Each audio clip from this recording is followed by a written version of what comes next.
offshore tax havens, a great place to hide money for the ultra wealthy. Personally, I like to hide mine in the Caymans. But anyway, these shady offshore accounts have been bad news for tax collectors and, as a result, the country's tax rolls. A new report just out from the Government Accountability Office took a look at how and why the government is still losing up to $100 billion a year, and if anything can actually be done about it. Tell me about what these amnesty programs were, and also what did the GAO find out about where people are illegally hiding money?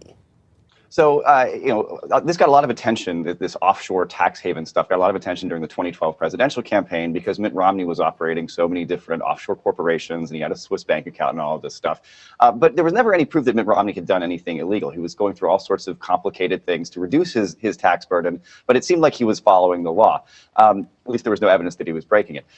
This GAO report is studying an IRS amnesty program for people who were just straightforwardly breaking the law. They just took money, stashed it abroad, hid it from the IRS, and didn't tell the IRS that this is where their money was.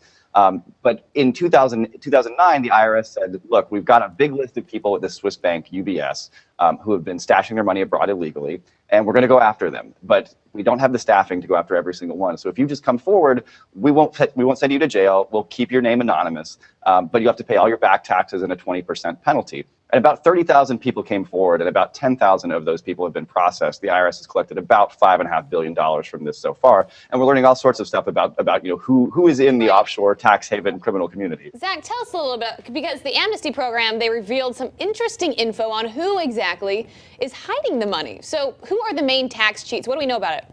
Well, everybody in this community is rich. The IRS defines a small account as something with less than $75,000 in unpaid back taxes, and most people, don't have $75,000 lying around just hiding from the IRS. But that's considered a small account. A large account in this GAO report is something where the penalty was over $1 million. So that means $5 million in unpaid back taxes. And it turns out that that's actually a fairly small proportion of the overall tax community that the GAO studied. They studied the 10,000 that have actually been processed. Only about 378, I think it's exactly 378 actually, had this $1 million penalty or higher, but that accounted for half of the revenue that the IRS had taken in. And who are these people, Zach?